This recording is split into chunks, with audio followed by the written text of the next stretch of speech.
Hello and welcome to our special series of Green Elephant interviews during March 2021, supporting the annual B Corps month. B corporations, or B Corps for short, are businesses that meet the highest standards of verified social and environmental performance, public transparency and legal accountability to balance profit and purpose. Throughout March, we are chatting with key people in companies which have chosen to certify as B Corps and become a force for good. Today I've been joined by Ben Pecotich from Dynamic4. Dynamic4 are a Sydney-based social enterprise that works with people to build businesses, products, services for a happier future. They've been a certified B Corporation for 5 years. Ben Pecotich is the designer, innovator, innovation coach and founder of Dynamic4. So welcome to the show, Ben. Thank you. Thanks for having me. I noticed when doing a bit of reading up about this that you've got a lot of roles. You do a lot of stuff. If I look at the other people I've spoken to, they are the founder of the business or they're the sustainability leader or whatever. They do one thing, and looking at your profile, you do about a dozen different things. So the question is, how do you find the time? Yep, we've all got the same amount of time. It's just how we prioritise. And while there's quite a few things in play, they all hang together and are, multiple facets of the same core thing, really. So the purpose and the theory of change is at the center of everything, and then different ways of executing on that is the many hats I wear in different contexts, but they all relate back to the same thing, thankfully. Yeah. So I did notice that you were involved in all sorts of, kind of social initiatives. There were some sort of, group leaderships, and there was obviously some organisations that you're involved in, and they're all around social change. Is that correct? Yeah. So social environmental change, and sort of social enterprise and social impact only has the social part of it in the name, but if we don't have a awesome place to live with clean air and water and that sustainability and that environmental action, then you don't get the social. So to me, the social and environmental are 100% entwined. Long after we might not be here at some point in a hopefully very distant future. Yep. It's extremely likely the rock will still be here. So it's, it will be from here. a sustainability point of view. Yeah, it will still be here. It's just mostly about us having a home. Yeah, exactly. Absolutely. Yeah. And so the social part of that, are you particularly focused on a particular aspect of society, or is there some change or particular area you're particularly keen on? There's definitely areas that I tend to focus on more and do more work in, but ultimately I'm focused on and really fascinated by and interested in systems change. So looking at whole systems and how they map out and the different people and the roles they play and what they're trying to get done, what's important to them. And that then covers, kind of everything. So, and do a lot of work with early stage social enterprise founders. Okay. And, so they're looking at things across a whole range of social environmental issues and opportunities. So I get to have lots of fun by working with them and coaching them through that process, and then get to play with all the things as opposed to and across the various parts of systems and different levers and approaches, and doing it in a very human-centered design way. So looking at the people and deeply understanding and building empathy with the people who are in the mix, and then helping them come into that process to co-design their own solutions as part of that process, rather than kind of the "you're broken, I'm going to fix you" approach, which has often got us into much more trouble than we started with. And a lot of the things that we're trying to unwind, both especially from a social context, that's often been that approach of "we know best, so we'll fix you." Has caused a lot of harm and negative impact. Yeah. So you're obviously doing a lot of roles now, and you obviously like to have your hands on a lot of different stuff. And I noticed that your background has been quite varied as well. You've been around, and you've been over here in the UK. in London. So, yep, spent 7 years in London. Tell us about that kind of, journey, because I think it's really interesting that you kind of got all these bits to you, and then that's brought you to what we'll talk about in a second, which is Dynamic4. So let's talk about London. You were in London. What were you doing in London? So yeah, I moved over 2001, and I got there. A big part of the reason I moved to London, I'm a massive music lover. I'm not a musician, but I'm a massive music lover, and so one of the main reasons I went to live in London was to be able to go to the Montreux Jazz Festival in Switzerland every year. And so that was a big part of, and then just so many awesome gigs around. Are you a jazz fan? Are you a jazz fan? I love jazz, but Montreux Jazz is obviously jazz, but the way I normally describe it, it's also all the different styles of music and genres of music that inform jazz and that were influenced and informed by jazz. So a lot of hip hop and trip hop and acid jazz and a bit of house, and as well as sort of roots and reggae. So you get a pretty broad spectrum at Montreux. It's a fun few weeks. Well, I did my undergraduate degree at the Royal College of Music, so and I've played all sorts of jazz and all sorts of venues and gigs around the world. So so I understand. Love to dig into that story. Yeah, I understand. Nice to see you instead. Yeah, well, maybe one day. But yeah, I completely understand. London's a great melting pot for all kinds of musical genres. So great for the music. So so you came for the music and you stayed for. Yeah, so coming over for to be able to the music and then travel. Being based in London is an awesome spot to sort of discover Europe and spend a bunch of time around Europe. So I had a fun 7 years, and I started Dynamic4. A couple of months after I got there. So went to Montreux, got there just in time for Montreux. Spent sort of 5 weeks hanging around Switzerland and France, and then went back to find a job.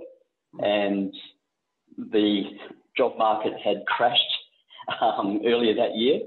And so there was just nothing going. So it's like, well, I'll just do my own thing then. And that's the birth of Dynamic4.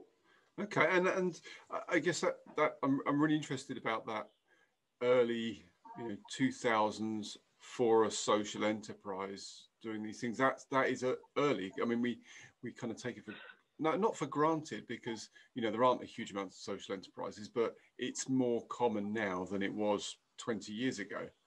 And so and Dynamic4 didn't start as a social enterprise. So the purpose, always very values aligned, and would only do certain types of work with certain clients.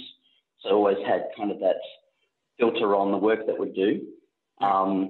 But the purpose, the original purpose, was really about freedom for me. So having a business that was dynamic and would then allow me to explore lots of different things. So I was also, alongside doing what we currently do, I also used to be a personal trainer and teach Pilates and spin and stuff as well. So back in the day, there used to be Dynamic4 Fitness, and then there was Dynamic4 Technology as well. Were the two original, and then did have ambitions of Dynamic4 Scuba and Dynamic4 Snowboarding. But those last ones I did, but didn't spend enough time overseas being able to turn that into a business, unfortunately. So you were going to become like Virgin and just brand everything. Services. So I was going to ask about the name Dynamic4. So it really was a kind of a kind of phrase word, escapes me what you call that, but a kind of a pre for lots of other businesses. So Dynamic4 Fitness, it makes sense if you add the fitness on the back. And is that really why you chose the Dynamic4 name, is because you could then apply it to lots of different business areas and so on? Exactly, yes. So having that sort of baked in as sort of a business and product brand architecture that could then have the other subparts off. It actually started as Dynamic Future Solutions, which is a really long name and a very long domain name and email. Yeah. It's a lot of typing. So, it's a lot of typing with a couple of words that people notoriously misspell as well. Yeah. Dynamic4 was then kind of the abbreviated domain name, and became, the name sort of traded under. So, and that happened, sort of within the first year. So it's, okay. And then it's, kind of at the moment, it's sort of mostly Dynamic4 coaching and Dynamic4 digital. Yep. But then we have our small grant program, which is Dynamic4 good. So there's a few different, don't tend to use them that much, because otherwise there's just too many brands in play, or sub-brands. But yeah, that's the general thinking where it originated from. Okay, so let's talk about some of the things that you do, because you mentioned human-centered design here, and it's one of the things that are front and center if you look at your services on your website, which will obviously link up listeners to from the show page. But for those listeners that may not be aware, what is human-centered design? What does it seek to achieve? Yeah, so it is kind of in the name, thankfully. So it's really the human-centered, and using people and understanding people as, in a very deep and empathic way, and then using those insights and ideally collaborating and co-designing with those people to then design and build their own solutions, or solutions that they have agency over, and a lot more self-directed, and which, from a straight business perspective as well, that means they're much more likely to be adopted when it's solving a real problem that matters. And that's not a real problem that matters because I think it is, but I might start out with a hypothesis of, I think this is a really massive issue and we need to do something about it. But what happens, straight away, as soon as you go and talk with people who are your target audience and customers, and you test some of your thinking, and then one of the very first things that almost always happens, pretty much always happens, is your language refines. So the terms and the way you phrase things, that's immediately you realize you've been using the wrong word that doesn't resonate with that target group of people. And this is actually how they describe their situation and how they think of it. Starts exposing their mental models and how they see the world, what they, how they think, feel, behave, what they expect, what motivates them. And these are all the things that we need to, have empathy with and really deeply understand, to then make sure that we're actually solving problems that matter. And then as we then go into solution mode, that we're actually taking, keeping those insights and testing the thinking. And so that's kind of that end-to-end process. It doesn't stop with what some people might think of as design, of kind of something that's shiny and colourful and get your crayons out. But design as this is how it works. This is the experience end-to-end. Yeah. So I was going to come onto the design word, because that means different things to different people depending where you come from. You've got graphic designers, you've got kind of solution designers, you've got social service designers, you've got technical designers. So which do you do all of those things? Do you use all those bits to deliver your solution? It's design is a very holistic. Ultimately, design is a problem-solving process. And it produces different artifacts or products. Of which you just listed a whole bunch, and especially designing businesses and doing business model innovation and design, you're then looking at all of those elements, including the graphics and the digital interfaces and the non-digital parts of the experience. So especially working on early stage startups and social enterprises, you're going through that process, and design literally means everything, whatever is going to be the solution, and not just what's going to be the solution, but also the process of working out what is this problem and do we really understand it? Is it the right one to solve? So solving the right problem, and then it translates into then solving the problem right. That solution side of things. And do you then you obviously do that work with your customers and your startups and your social enterprises? Once you've come up with a design, whether it's digital or non-digital, or technology or people or whatever it is, is that where the coaching side comes in to help implement that? Do you do the technology implementation? How does that kind of piece work? Yeah, so it's yes, is the short version of the answer. Let's move on and then. The ratios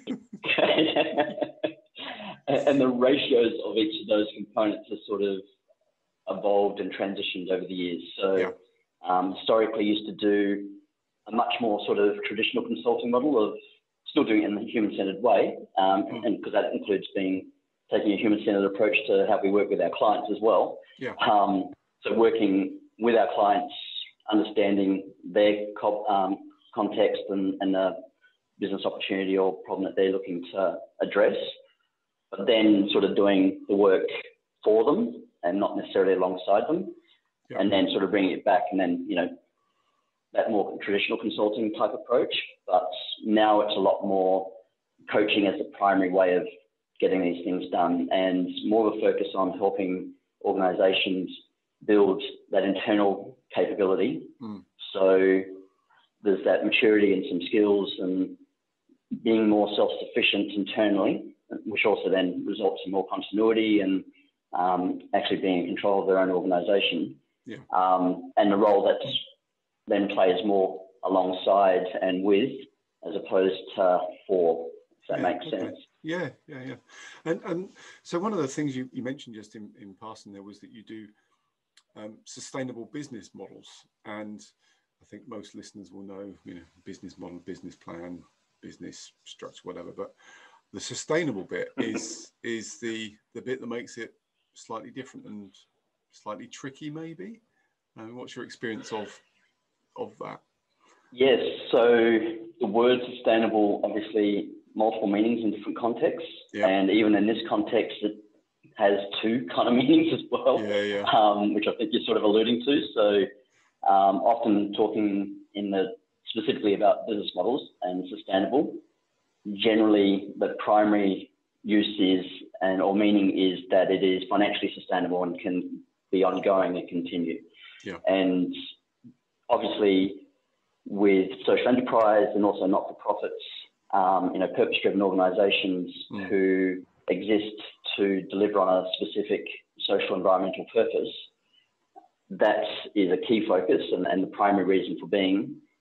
And historically, they've not been that awesome at the sort of commercial side and the financial viability. And something that's definitely very strong in Australia, but it's a global sort of trend, is that grants and donations are much harder to come by, or at least a lot more variable than they have been historically. So that it starts to become literally an existential risk to organisations relying on grants and donations as their only way of keeping the lights on. So how might we as a organisation who's purpose-driven then diversify our revenue streams and have some earned income streams by having a product or service, some kind of offering that we're then selling. And what happens there a lot is a not-for-profit might be approached to see an opportunity, and it's sort of an opportunity that's off the side and it's not actually aligned to their core purpose and their theory of change, and it doesn't necessarily leverage the strengths and assets that the organisation already has. So it becomes a distraction at best, quite often becomes a cash drain rather than something that's actually going to help with sustainability financially. So that's something we do a lot of work with organisations to help them identify opportunities that is the opposite of that it actually does align with their core purpose, and it's also then helping keep the lights on and be financially sustainable. And then there's the other meaning of sustainable in kind of environmental sustainability, and sustainability in its original meaning of looking at people and culture as part of sustainability, which tends to be left out of the common use of how sustainability is used as a word in that context now. And that's where that B Corp perspective, especially, and that triple bottom line of people, planet and profit, really comes in. So there's no point having a business model that isn't looking after people and planet while you make money. And that's just not good business anymore anyway. The expectations of customers, of talented team members and of investors is increasingly expecting that you're doing the right thing by people. You've got a social license to operate. You're doing the right things by the planet. And if you're not doing those things, you're actually at a bad financial risk and operational, reputational risk as well. So, there's a massive swing there. And straight from a market dynamics aspect of it, those levers are starting to get pulled, not because everyone suddenly cares and all these CEOs and investors have turned into hippies. They're doing it out of straight risk management. But it is having a positive set of expectations and getting even mainstream businesses to start adapting and evolving how they operate. It's not necessarily because they care; their customers more and more care about these things, so that they have to change, not just because. Exactly. Yeah, those pressures of customers and talents put big levers, a lot of pressure on them. Yeah. So the way that you do that environmental, social sustainability side of the business model, has that been informed by your experience with B Corps, and how similar is that kind of work? Very entwined, but kind of we're focused on social impact and social enterprise pre-certifying as a B Corp as well. So like probably the majority of B Corps, it was a way to getting our B Corp certification was a way to formalize and have some external, auditing and benchmarking of what we're effectively already doing. So to certify, we didn't have to change anything. We just had to document some things and put our case forward in the impact assessment of where we're at and why, and show evidence for. And then obviously, like every B Corp, every time we recertify, we're looking to lift the bar and be continually improving in terms of how we operate. It was the B Corp cert was definitely more to formalize that and primarily about the community around B Corps. We've got a great community here in Sydney and in Australia. We're kind of lucky, very early adopters in terms of B Corp certification globally outside of the US. Well, and we've pretty much always had. Yeah, 5 years ago is you were quite early, so it was what were you thinking? And not that early for Australia. Okay. So I actually started the B Corp cert process probably about 4 years before that, and it just never got to the top of the to-do list. And I had some stuff in the impact assessment where I went and did a masterclass that B Lab put on, and then just cruised through the impact assessment, and that was it. But so you're saying we've been lucky in that we've had about 10% of the global population has consistently been in Australia, so we're very overrepresented globally in that context, which is great. So you started your B Corp journey 9 years ago, and something like that. I mean you're an old man in B Corp terms, I think. But no, I'm really interested that that length of time ago, certainly in the UK and around Europe. And even in the US, I was working with people in the US that it wasn't nearly so well known and acknowledged as it is now. And I'm wondering, what it was 9 years ago that led you to think, oh, this is something I need to look at. Yeah, I think part of it is that sense of finding a tribe, and working with other like-minded, values-aligned business leaders and owners, and a great group of people. And a tight community, and obviously as the audience grows and the membership grows, which is awesome, that community grows, and then you're always meeting new people, and it's a great community to be part of, and that for me has been the primary value. Is having other great people to bounce ideas off and just hang out with, even if we're not talking B Corp and business stuff. Just a great group of people to hang out with. Yeah. So how many have you got in Sydney? What sort of number of B Corps are there? always a little bit hard to split it out city by city because of, you know, headquartering and things like that. I think we're, so globally, it's just under 4,000 now, is that right? Yeah. It's like 3.8 or something. And I think we're about 380 odds in Australia, sort of in that ballpark in Australia, New Zealand, mostly in Australia. And then I think the ballparking was somewhere around maybe 100 to 150 in Sydney. Wow. It's a sizable community, and but I can agree that being part of the community is one of the major benefits of the B Corp. And and I think something that's been a really positive thing over the last sort of 2-3 years is it opening up the community as well. So historically, it was kind of more certified B Corp people would hang out, and it would just be us talking to ourselves. But we put on a few events over the last couple of years. Yeah, it's always hard gauging timelines now with 2020 distorting everything. But sort of 2-3 years ago, putting on a bunch of events where we also had lots of people who were interested in starting on their B Corp journey or somewhere on it and weren't yet certified. So, you know, sort of opening the arms a little wider and welcoming people in and letting them sort of see what that journey looks like and hear what some of those different people's experience has been, and just broadening the awareness, which I think is a really important step.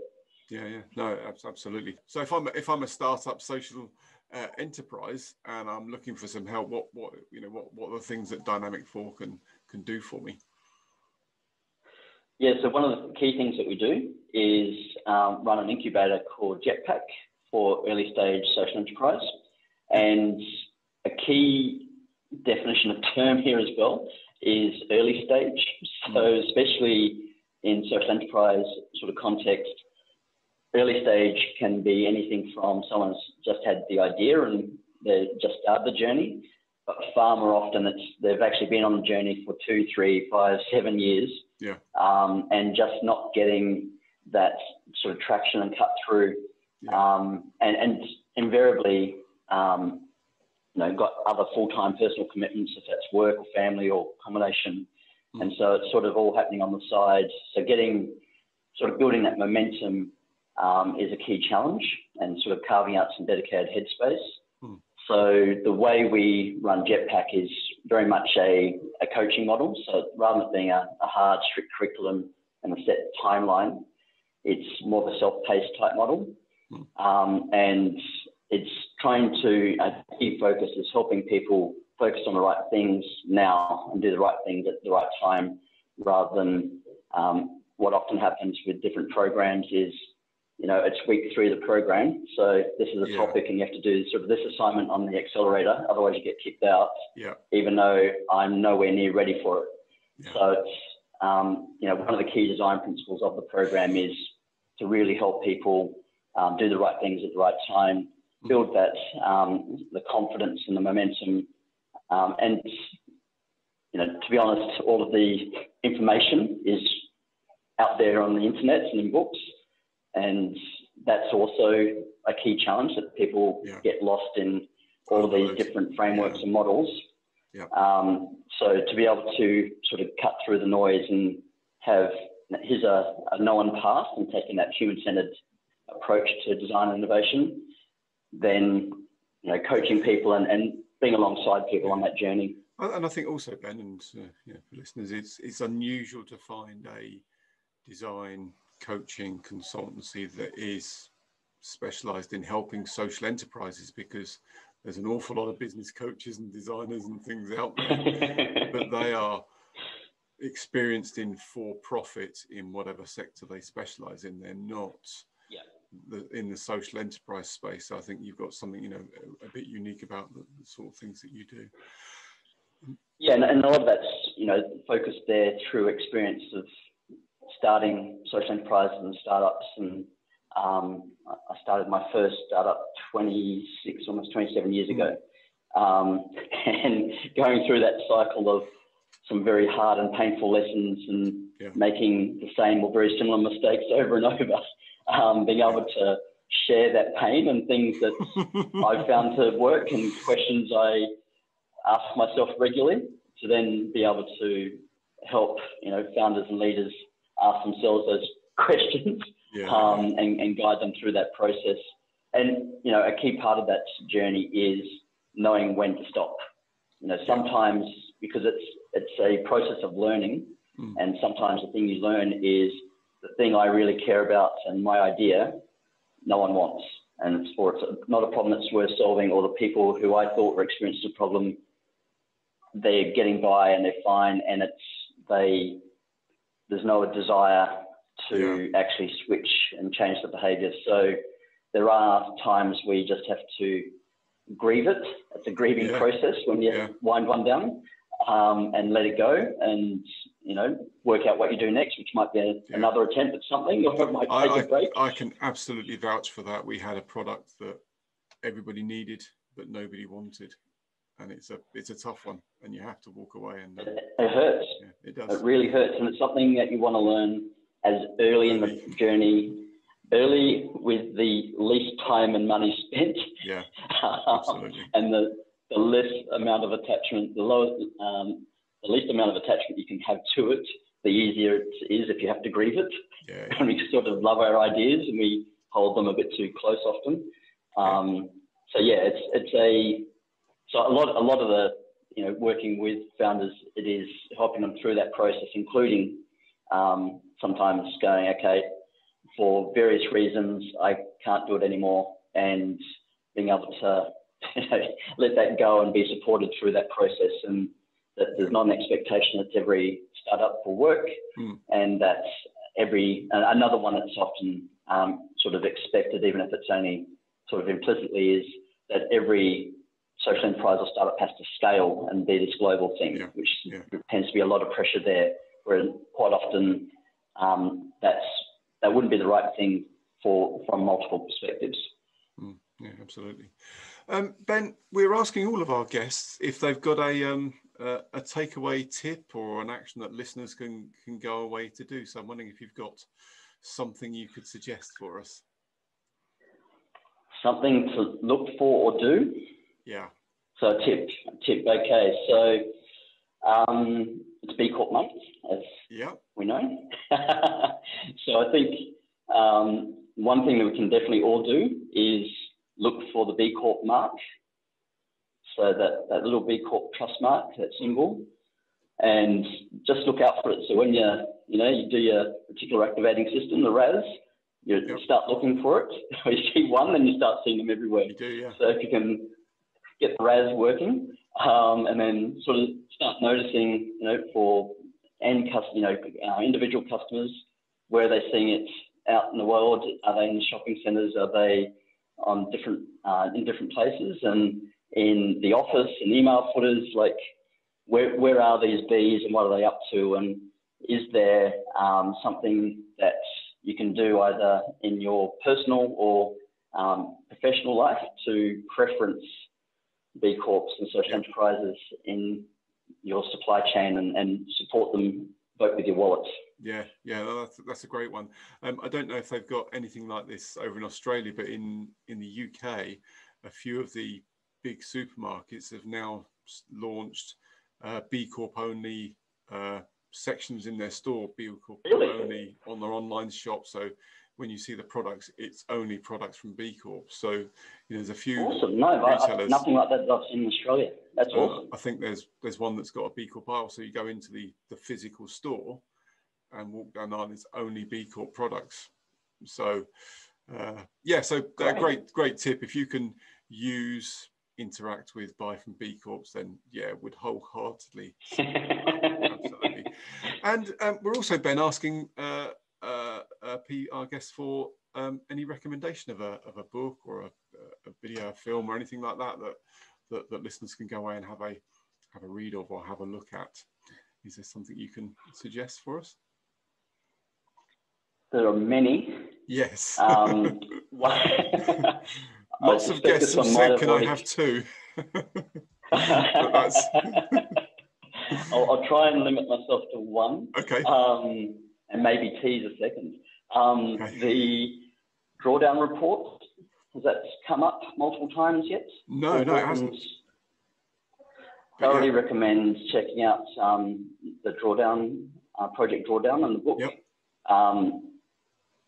Just done a really amazing job of looking at all of the causes of climate change and issues, yep. and then all of the various solutions, and 100% evidence-based of where are the biggest impacts to be had, and then what can we as individuals,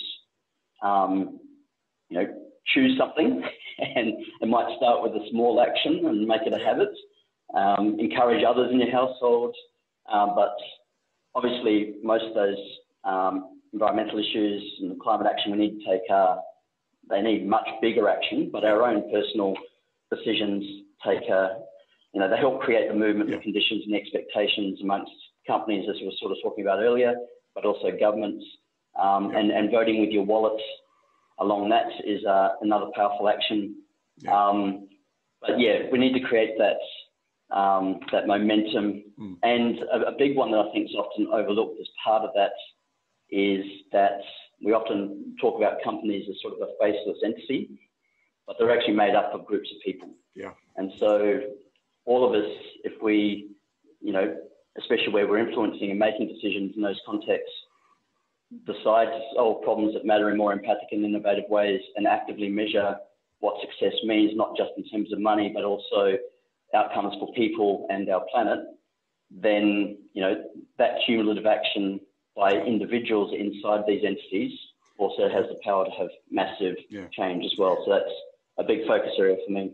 Absolutely, millions of small actions to make a change. But Project Drawdown's a great one, and nobody's recommended it yet. So we'll link that up. we'll link that up in the show notes. So that's a really good one. And I'll tease one more. Okay. I'm currently writing a book called Solve Problems That Matter, which is a social enterprise guide to human-centered design and innovation. So it's the book format, basically, of our JetPack incubator program. So the idea is there to get it out to more people globally, so they can access it and have that as a pathway to be on that journey as well. Great. Well, if it's not ready when this show goes live, we'll make sure we share it when it is ready. So, awesome. No, great.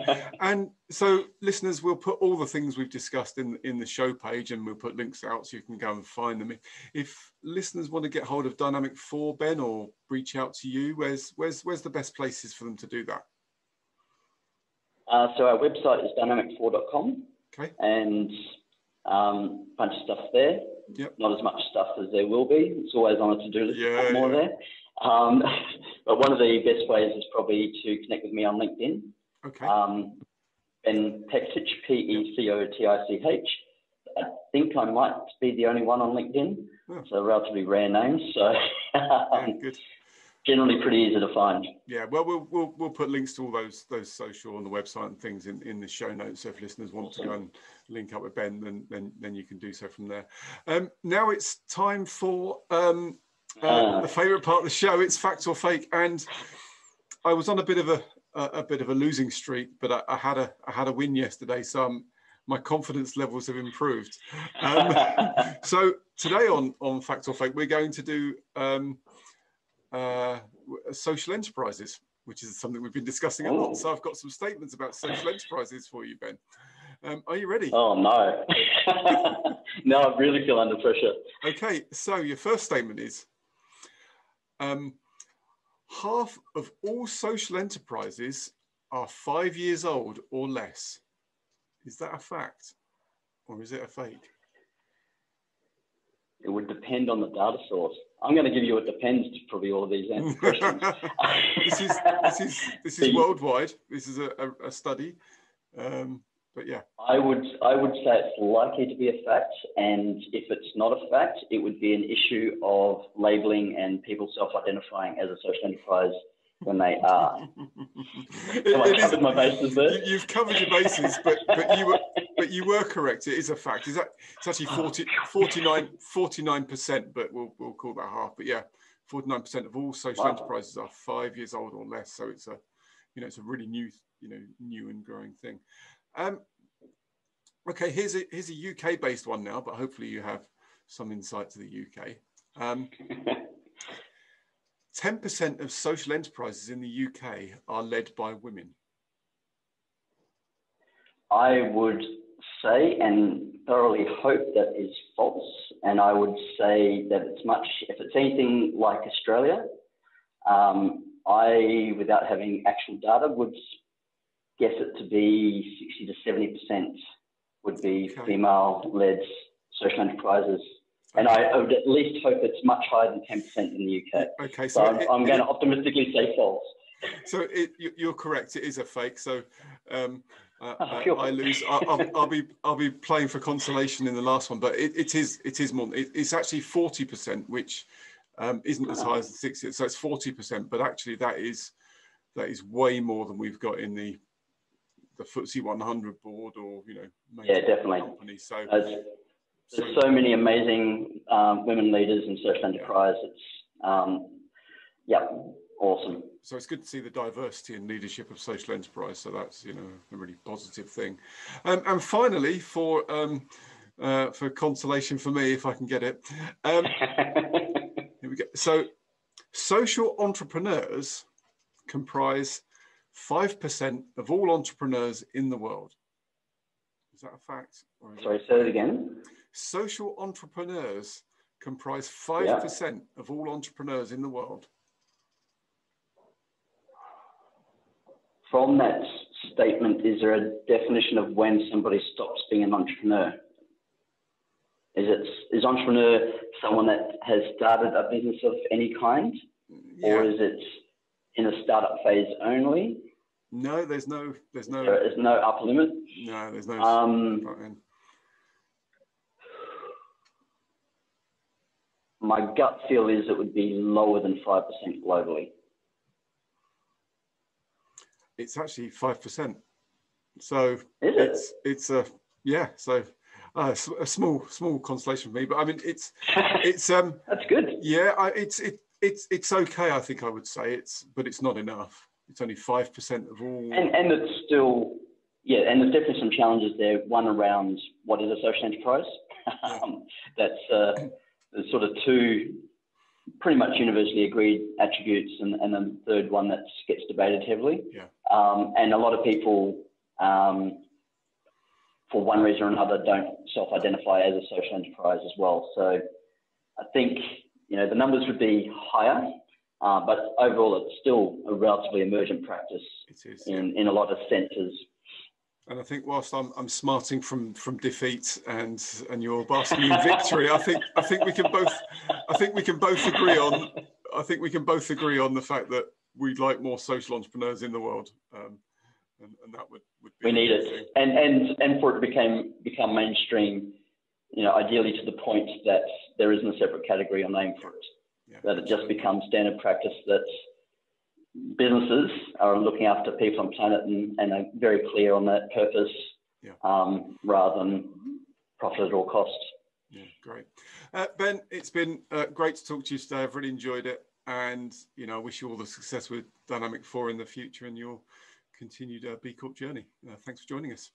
Awesome. Thank you. Thanks for having me. It's been great to have a chat. Look forward to chatting again. Great. We really hope that you found this special B Corp month episode both informative and entertaining. Make sure you don't miss any of the other 31 interviews with B corporations who are striving to be a force for good. So make sure you subscribe to our podcast so you don't miss a thing. And don't forget to spread the word with others. If you have any questions about being or becoming a B Corp, or any comments and suggestions about the show, please do get in touch. You can email studio@greenelephant.show or visit our website greenelephant.show, or find us on Instagram, Facebook, LinkedIn, YouTube or Twitter by searching for Green Elipod or The Green Elephant Show. You can also review the show on Google and Apple Podcasts. Join us tomorrow and we hope you have a sustainable day.